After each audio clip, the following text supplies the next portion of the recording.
தோண்டி அதை மீண்டும் சீரமைக்கிறது இல்லை. இது மிகப்பெரிய ஒரு டிலே நடந்து கொண்டிருக்கிறது. இதைத்தான் நான் இன்றைக்கி சுட்டி காட்டக்கூடிய சூழ்நிலை வந்துச்சு. ஏன்னா கவுன்சிலர் சொன்னாலும் கேட்குறதில்ல, மண்டல தலைவர் சொன்னாலும் கேட்குறதில்ல, மேயர் சொன்னாலும் கேட்குறதில்ல. அப்போ யாருக்கு தான் அந்த நிறுவனம் கட்டுப்படும் அப்படிங்கிறதான் இப்போ கேள்விக்குறி. இதை இன்றைக்கு நான் இத்தனை அலுவலர்களுக்கு நடுவில் மாமன்ற கூட்டத்தில் பேசக்கூடிய அளவுக்கு இன்றைக்கி அந்த சாலைகளை அவங்க பார்த்திங்கன்னா சரியாக சீரமைக்காமல் இருக்கிறாங்க. அதே மாதிரி சீரமைச்சிட்டதுக்கு அப்புறம் மீண்டும் ஒரு இடத்துல தோண்டணுங்கிறது கிடையாது. ஒரு பக்கம் பார்த்திங்கன்னா தோண்டி மூடுறாங்க, சீரமைக்கிறது இல்லை, இன்னொரு பக்கம் தோண்டிகிட்டே போகிறாங்க. அதனால் மக்களுக்கு பார்த்திங்கன்னா செல்லுமிடம் எல்லாம் பிரச்சனை. காலையிலேருந்து ஒரு இடத்துக்கு போயிட்டு வர்றதுக்குள்ளே மக்கள் படும் கஷ்டம் மிகப்பெரிய கஷ்டம். இது அத்தனைக்கு காரணம் இந்த சூயஸ்னால தான் அப்படிங்கிறது எல்லாத்தினுடைய கருத்து.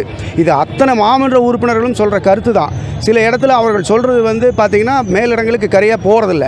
அதனால தான் இன்றைக்கி நான் இதை மாமன்ற கூட்டத்தில் பேசக்கூடிய அளவுக்கு நிலைமை இருக்கிறனால தான் நான் பேசுகிறேன். என்ன மாதிரியான அழுத்தம் முதல்வர்கிட்ட நமக்கு கொடுக்க போகிறோம் சார் சூயஸ்? இல்லை, முதல்வர்கிட்ட இப்போ மீண்டும் இவர்கள் நாம் இப்போ சொல்லியாச்சு. குறிப்பிட்ட காலகட்டத்திற்குள் அவர்கள் சீரமைப்பு பணிகளை செய்யவில்லை என்றால் அமைச்சரிடமும் பொறுப்பு அமைச்சரிடமும் மாமன்ற அதாவது நம்ம முதல்வர் அவர்களிடமும் நாங்கள் இதை பற்றி கொண்டு போவோம். எப்படி லஞ்சம் வாங்கலான்னு சொல்ல அவர்கள் சரியான முறையில் பார்த்தீங்கன்னா அந்த அளவீடு செய்யறதில்லை. பார்த்தீங்கன்னா இப்போ கார் ஷெட் இருக்குது, கார் ஷெட்டை வேணும்ட்டே அழகிறது, இப்படி மக்களை அலக்கழிக்கிறது. விடுபட்ட வரி இனங்களுக்காக அரசாங்கம் இதை பண்ணது நல்ல விஷயம். ஆனால் கீழே இருக்கக்கூடிய அந்த பில் கலெக்டர் போன்றவர்கள்லாம் பார்த்திங்கன்னா கார் செட்டுக்கு போடுறது அதெல்லாம் வரியை போடக்கூடாது. இப்படி போட்டு மக்களை பயமுறுத்திட்டு இருக்கிறாங்க, மக்களை கஷ்டப்படுத்துகிறாங்க. அதற்கெல்லாம் வரி போடக்கூடாது, அப்படி பண்ணக்கூடாதுங்கிறதுக்காக தான் அந்த மாதிரி காரணத்துக்காக சாலையோர ஆக்கிரமிப்பு கடைகள் அதிகமாகிட்டே இருக்குது. அதை பார்த்திங்கன்னா மாநகராட்சியிலையும் கேட்குறதில்ல, காவல்துறையும் கேட்குறதில்ல. தரமற்ற பொருட்கள் விற்கிறாங்க. அத்தனை இளைஞர்கள் அங்கே காலையில் பார்க்குறேன், மதியம் பார்க்குறேன், சாயந்தரம் பார்க்குறேன், அந்த உணவுப் பொருட்களை சாப்பிட்றாங்க. அதனால் எவ்வளவு சீர்கேடு வருது, இதையும் கட்டுப்படுத்துறதில்லை. அதனால் போக்குவரத்து நெரிசல் அதிகமாகிடுச்சு கோயம்புத்தூரில்.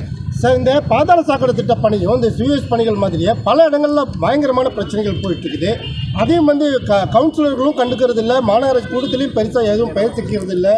அது திமுகவினரே பல இடங்களில் மக்களை திரட்டி போராட்டக்கூடிய நிலையும் ஏற்பட்டு இல்லை. இப்போ அதை பற்றி ஒரு ரிவ்யூ மீட்டிங் போட சொல்லி இப்போ ஆணையாளர்கிட்ட சொல்லியிருக்கோம். சூயஸுக்கும் இந்த பாதாள சாக்கடைக்கும் விரைவில் பார்த்தீங்கன்னா ஒரு கூட்டம் போட்டு இதுக்கு ஒரு நல்ல முடிவு கொண்டு வந்துருவோம். பாலக்காடு சாலை இன்னைக்கு பயன்படுத்த முடியாத சூழல் இன்னைக்கு ஏற்பட்டு இருக்கு. திமுகவினரே பல இடத்துல போராட்டங்களையும் முன்னெடுக்கிறாங்க இது சம்பந்தமா. பாலக்காடு சாலை குனியமுத்தூர்ல சரி பார்த்துலாங்க. அதெல்லாம் இன்ஸ்பெக்ஷன் பார்த்துட்டு ஆணையாளரும் தயாராக தான் இருக்கார். நாங்கள் விரைவில் அந்த இடத்துலலாம் ஆய்வு செய்து உடனடியாக நடவடிக்கை எடுக்க ஏற்பாடு செய்யப்படும். கூட்டணி கட்சியில் இருக்கிற கம்யூனிஸ்ட் காங்கிரஸ் இப்போ போராட்டம் பண்ணிட்டு இருக்காங்க. ஆமாம், இந்த ட்ரோன் சர்வேனால தான் அவங்களுடைய பேசி தெரிவிக்கல. அவங்க சொல்கிறதும் காரணம் கரெக்டு தான்.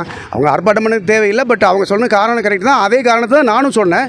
அது சரி செய்யப்படக்கூடிய காரணங்கள் சரி செய்யப்படும். மக்களுக்கான பிரச்சனையை இப்போ நீங்கள் கையில் எடுக்கிறது அதிகாரிகளுக்கான ஒரு மிரட்டல் எல்லாம் கிடையாது. அதாவது அதிகாரத்தை அந்த நிர்வாகத்தை சீர் செய்யணும் அப்படிங்கிறத கோரிக்கை. பில் கலெக்டரில் மாற்றணும்னு சொல்லியிருந்தீங்க. பில் கலெக்டர் சரியாக பண்ணலைன்னா அப்புறம் அவர்களுக்கு அடுத்தது மாறுதல் தான். கருத்தடை விவகாரத்தில் கூட பணநோக்கில் செயல்படுகிறார்கள். நானே பார்த்து வச்சிருக்கிறேன், நீங்களா நடவடிக்கை எடுப்பேன்னு சொல்லியிருக்கீங்க. ஸ்ட்ரிஞ்சன்ட் ஆக்ஷன் நீங்களே எடுக்க போகிறீங்க. கண்டிப்பாக அதற்கு அடுத்த கூட்டத்தில் அதை பேச தான் போகிறேன். இதற்காக ஒரு கூட்டம் போடணும். அதில் சில தப்பு நடக்குது. சில என்ஜிஓ என்ற போர்வையில் சில தவறுகள் செய்கிறார்கள்.